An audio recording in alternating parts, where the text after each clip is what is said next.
The 1960s were a period of experimentation with culture and sexuality, giving rise to many of the alternative movements across the world. The reflections can also be seen in the popular culture of cinema and literature. While the 60s celebrated the individual, the 70s witnessed an alienation of the same individual. The post-war economic boom had receded, resulting in a crisis, automatically resulting in the unpredictability of life and estrangement from everything happening around. Its reflection can also be seen in the changes in horror visualization. The horror became darker and tapped into the anxieties associated with this alienation of the individual. Instead of different world entities, the horror elements of this period developed from the families and the family relationships, along with the explicit portrayal of sexuality, which almost became pornographic by the 80s. Today we'll be exploring some underrated gems from the era. Please watch it until the end without skipping, as each film is unique. We could cover only a short list and would like to hear from you about the ones we missed in the comments section. But before we go into our explanation, we have a very small request. If you like our content, please support us by subscribing to our channel. This is a small click for you, but for us, it means a lot. Thank you. Let's begin.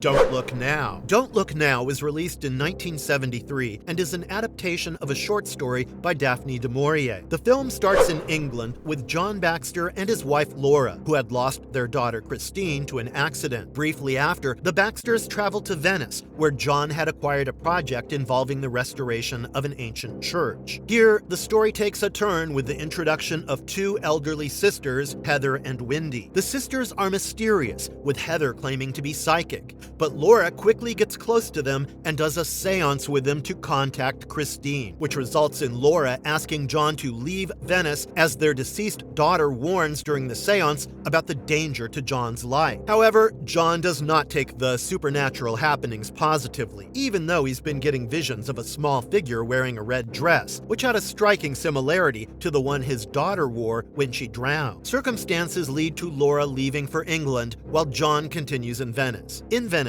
John continues having strange sightings, whose meanings only get unraveled in the climax to a cruel twist, wherein he gets murdered. The film reflects the influence of the 1973 judgment that made abortion legal in the US and the subsequent anxieties that affected patriarchal morality. Though mainly due to its art house nature and due to an almost pornographic depiction of sex, the film could not perform well. But over time, with its increased availability, it has been reevaluated to acclaim.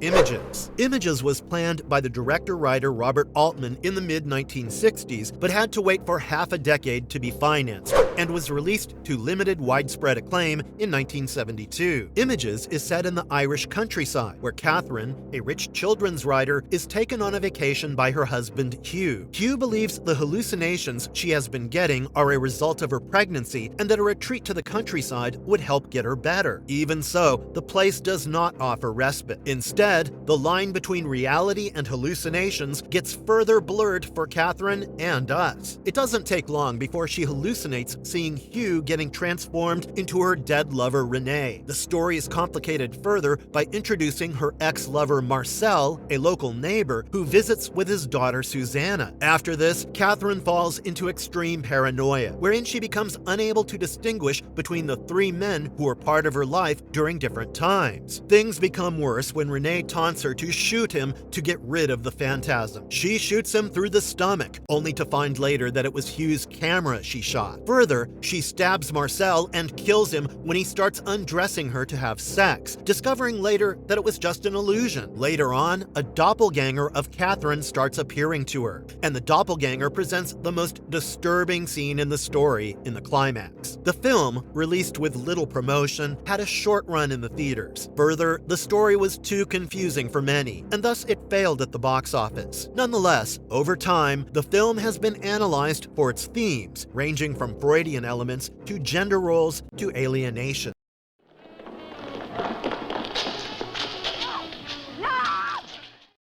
Messiah of Evil. Messiah of Evil, released in 1973, was the first in a line of classics directed and written by the husband-wife duo of Willard Huck and Gloria Katz. Messiah of Evil opens with a woman named Arletty reaching a beach town named Point Doom to visit her father, only to find his home abandoned with a diary addressed to her. The entry sets the film's mood. He complains about the impending darkness and his nightmares, and asks her not to look for him in it. She later stumbles upon a trio comprising of an aristocratic dandy, Tom, and his two female fans-cum-companions. They were investigating the local legend of the Blood Moon. The film becomes progressively creepier as the day of Blood Moon approaches, and we learn about a mysterious condition, which includes body temperatures dropping to 85 degrees when Arletty reads her father's journal entries. We see pale people gathering on the beach around bonfires, following a ritual and staring at the moon. Even though by now the approaching horror can be deduced, the transformation of the people into zombies on the Blood Moon with the arrival of the Messiah from the sea is nightmarish. The final conversion of an individual into a zombie is depicted by bleeding from one eye, which is extremely gory. In the pre-climax, we see Arletty finally meeting her father, but only to kill him, then turning cannibalistic, after which she vomits graphically various beetles, mealworms, and an anole. The ending is left open for the audience, with every other human being killed and only Arletty freed by the townspeople on the condition that she spreads the word about their religion. Various commentaries about the film have found Lovecraftian elements in it, but even with the potential, the film's release on a low scale led to its bombing at the box office. Still, the amalgamation of social satire with noir and B-movie gore elements make the film hold a unique place in the 70s gore genre. Death Line. The title of this 1972 horror refers to the direct meaning of the railway line and the indirect lifeline, both of which are converted into a death line in the film. The film mainly takes place in the iconic London Underground, an essential part of the busy London life. Patricia and her boyfriend Alex, an American exchange student, attend LSE. At the beginning of the movie itself, we're introduced to an urban legend through a police officer's narration to the couple, around which the horrors are set. The legend talks about the belief that the descendants of the workers who constructed the London Underground, who survived the 1892 cave-in, live underground, surviving on cannibalism. The scene shifts to one of the last members of this community, who sadly watches his pregnant wife die. The film takes a turn when Patricia gets stranded in the station, which leads to her getting attacked by the cannibal and taken to his lair. Meanwhile, Alex starts searching for her on his own and enters an abandoned section to find the remains of the miners, which is a moody scene. On the other side, Patricia escapes and reunites with Alex, who fatally wounds the cannibal. By this time, the detectives reach there and search through the abandoned section to find a room full of half-eaten, rotting corpses and body parts, concluding the movie. The film moves in and out of daily life, the hustle and bustle of London, and the underground is filled with the worst possible conditions, which evolved as a result of callousness towards the working class lives. It prompts one to ask important questions about the class divides and the hollowness of moral emancipation humanity has achieved over time.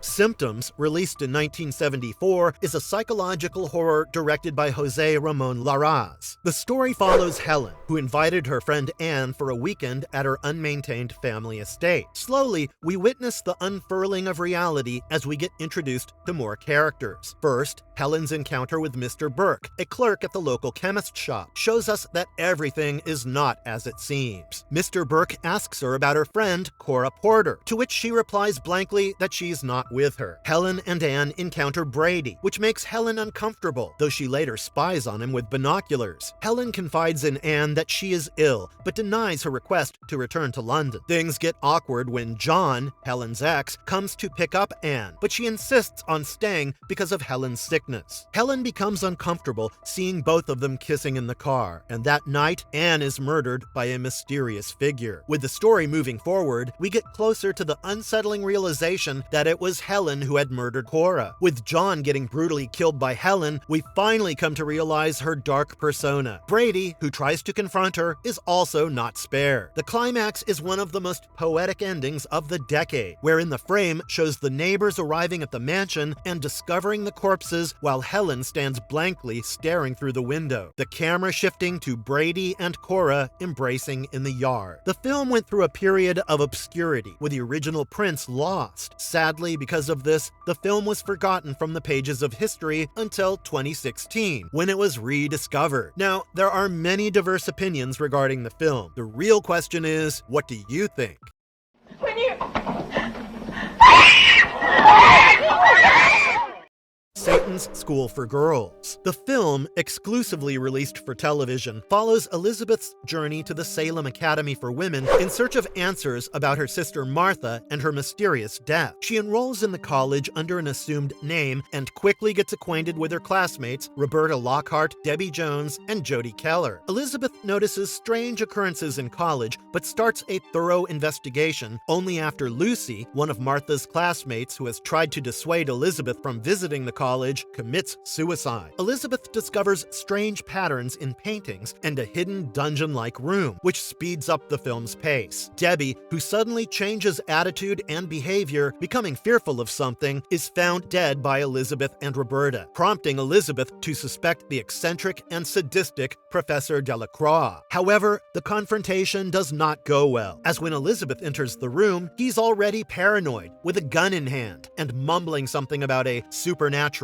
entity. The next moment, Delacroix jumps from the window and runs, only to get stuck in a swamp and sadistically murdered by the students. Later on, Dr. Joseph Clampett reveals to the Academy's headmistress, Mrs. Jessica Williams, that he is responsible for all the mysterious deaths. As a result, she loses her mind. Elizabeth and Roberta look for help, but fail as they're unable to call the police. They find Clampett leading a satanic cult, with his followers believing him to be Satan incarnate. Yet, surprisingly, Roberta is revealed to be his loyal servant, and Jodie a part of the group. Anyhow, she manages to escape, taking Williams and setting the building on fire. The film has an open ending, revealing that Clampett survives the fire and is supernatural. The film is one of the earliest explorations of horror set in school, and a very popular one in the 70s. Nonetheless, being released exclusively for television, it gradually fell into forgetfulness, only to be rediscovered by many recently.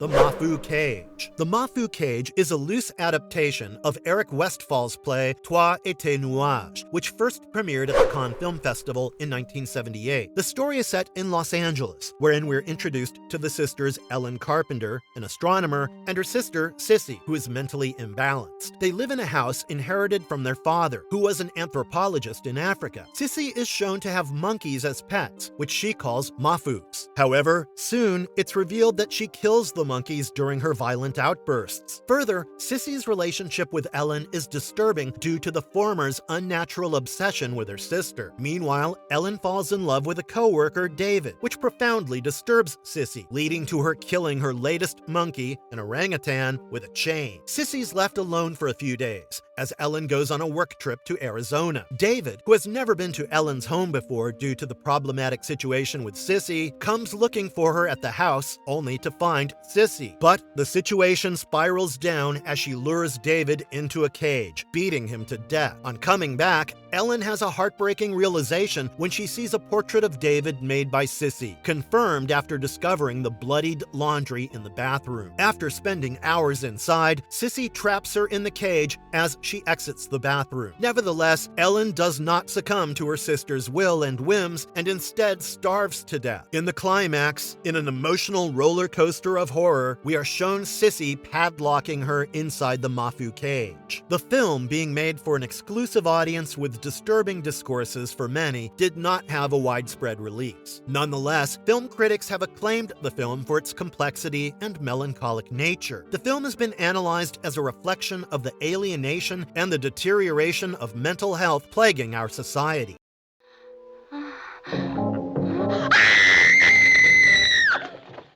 The Bloodsplattered Bride. The title of the Spanish film, The Bloodsplattered Bride, is familiar today thanks to Quentin Tarantino's Kill Bill Volume 1, first chapter, carrying the same name. The film begins with a newly married couple leaving on a honeymoon to eventually arrive at a hotel. But due to a violent fantasy that Susan, the wife, sees involving her rape, she insists on leaving the hotel, arriving at a house where the husband grew up. The house gives a gothic atmosphere elevated by the paintings of the husband's ancestors.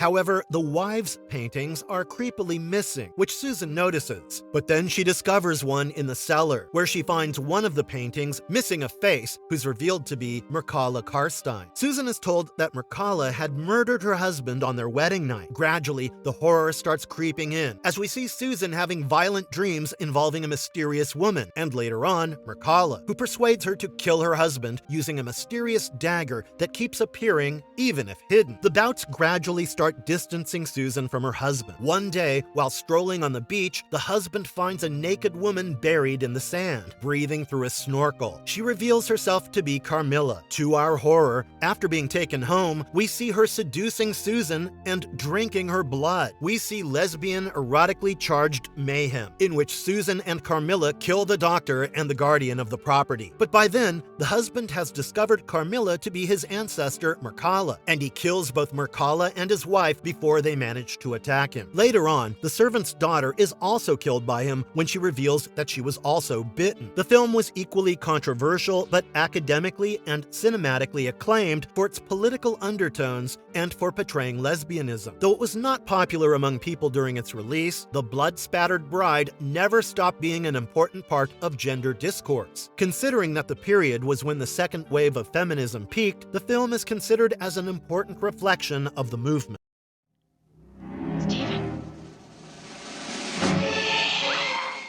When a Stranger Calls. The 1970s were ripe with the explorations of the urban legend of the babysitter and the man upstairs in cinema. The most popular and thrilling one being When a Stranger Calls, released in 1979. The film's first 23 minutes have been described as one of history's scariest. In this, we're introduced to Jill Johnson, who's babysitting the children of Dr. Mandrakis. While the children are asleep, Jill receives a series of calls, beginning with the one where she's asked whether the children have been checked. The calls start becoming more threatening and terrifying with each one, eventually leading her to call the police. The police track it down to a line inside the home, prompting Jill to leave the house, and the tension peaks when she sees the intruder's shadow while leaving. The police reach the spot and find the intruder, Kurt Duncan, an English seaman who had already killed the children. He is sent to a psychiatric facility, from which he escapes after 7 years. Dr. Mandrakis hires John Clifford to find him. With time, Clifford starts planning to murder Duncan with his former colleague, Lieutenant Garber. The film's frights, though, again peak in the last 10 minutes, when now an adult and mother of 2, Jill is called by Duncan, repeating the same question. Even though the police escort her back home, we get startled when we hear Duncan's voice and find him on the bed next to Jill. He attempts to kill her, but the film ends with Clifford finally succeeding in his chase. Even though we don't encounter many graphic scenes, the film is bone-chilling, primarily due to the very original and creative usage of the telephone. Consider the fact that the film was rated R just because the scares were so intense.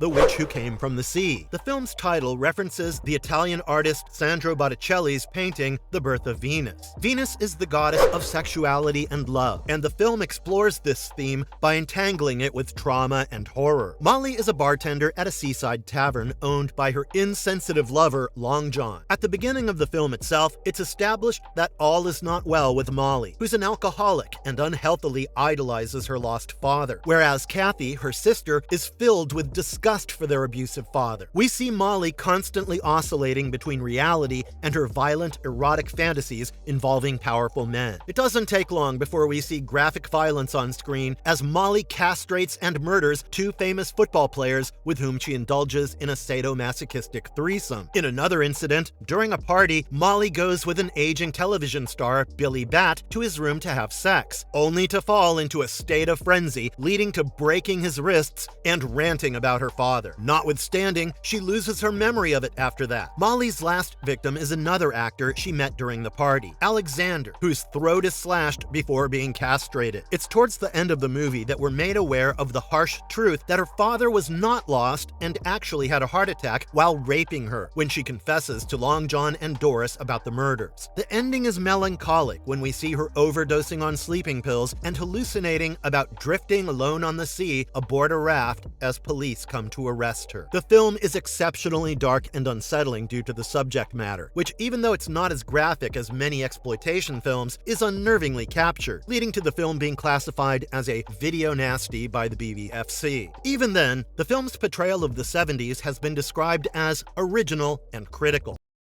A Lizard in a Woman's Skin. The 1970s paved the way for the rise of Lucio Fulci. A Lizard in a Woman's Skin is one of the exploitation films directed by him, released in 1971. The film is set in London and revolves around Carol Hammond, the daughter of a famous politician, lawyer, and wife of Frank, who is a partner in Edmund's firm. We see Carol's dream sequences, where we watch the amorous, noisy, drug-filled parties thrown by her neighbor, Julia Durer. She describes this to the psychoanalyst, Dr. Kerr, along with the fact that she indulges in sexual activities with Julia in her dreams. The film takes a different turn when Carol narrates her latest dream, in which she murders Julia with a paper knife with a hippie couple witnessing it. Later, we learn that Julia was found murdered in her apartment. The evidence starts mounting against Carol, leading to her getting arrested and taken to a high-security sanatorium. Edmund gets Carol out on bail, but discovers that Julia has been blackmailing Frank. Later, as in her dream sequence in the sanatorium,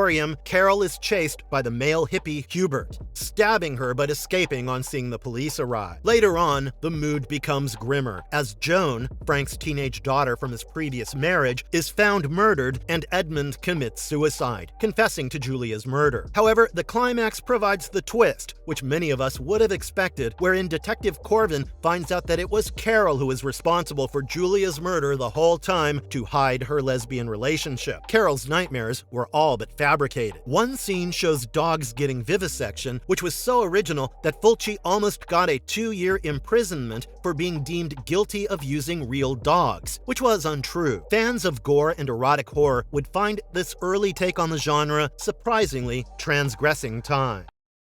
Long Weekend. The 1970s was the decade when public consciousness around global warming and the destruction of nature started gaining ground. In the 1978 film Long Weekend, we see this representation in the setting of Australia. The film introduces us to the theme shortly after it begins, when we hear a TV report of residents in Sydney getting attacked by white cockatoos, an inexplicable phenomenon. One of our protagonists, Marcia, seemingly indifferent, switches off the TV. The film then introduces us to the other protagonist, Peter, and we see the palpable tension between them. At Peter's insistence, the couple goes on a weekend trip to a secluded beach. This is when the major events of the film take place. The couple is shown to be disturbingly environmentally toxic. On their way, they callously kill a kangaroo and carelessly ignite a small fire in the forest, which only escalates after they reach the beach. This is where we understand the reason for the tension between the couple, which is an abortion Marcia had after an affair with another man. As the tension between the couple and their cruelty towards nature reaches its zenith, nature starts fighting back, starting with an attack on Peter by an eagle. The attacks become more damaging, leading to Marcia getting away in the car, leaving Peter stranded alone. Meanwhile, Peter fires his spear gun mindlessly on hearing strange voices in the night, only to find Marcia's dead body being impaled by it in the morning. Now, almost paranoid, Peter tries to run away after searching for hours for the main road, only to be hit and killed by a truck whose driver is attacked by birds. The film's karmic take to create a slasher film and providing a commentary is exciting and was applauded by critics on its release. However, the film's commentary could not find a popular reception in an era of films like Mad Max hitting the screen. Yet the film has become an essential part of academic discussions and popular discourses with the rise in ecological consciousness and readings.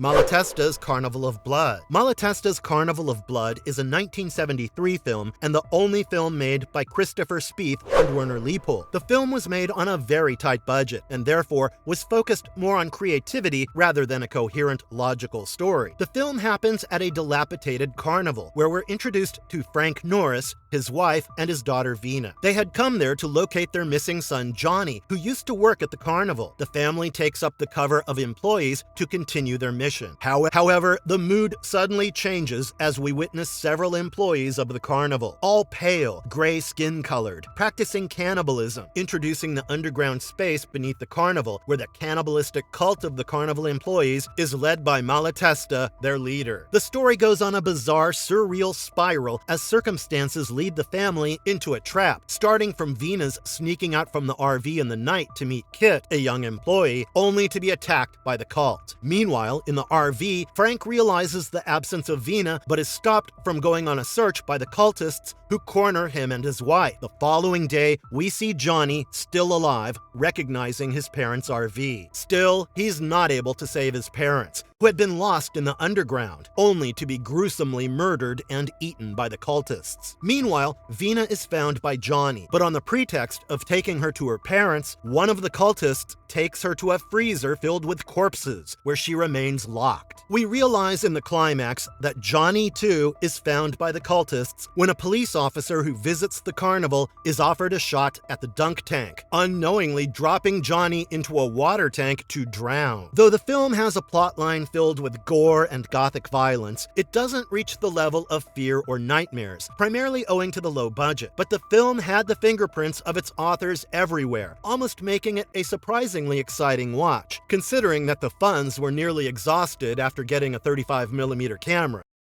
Marvelous conclusion. The 1970s gave birth to many standard tropes still used in horror, with the makers' imaginations peaking under the era's distressing and alienating conditions. In many of the films above, we observe dysfunctional, infidel relations and the capturing of complex, previously hushed subjects. This is what made almost all the films fail in the market. But later on, through rediscovery and reevaluation, mainly after they became more accessible to people, these films transgressed time. The exact reasons for which they were rejected are what prompted their rise to cult status. And if you liked our content, don't forget to leave a like and subscribe to us if you haven't already. Have a good one and be safe. Thanks, everyone.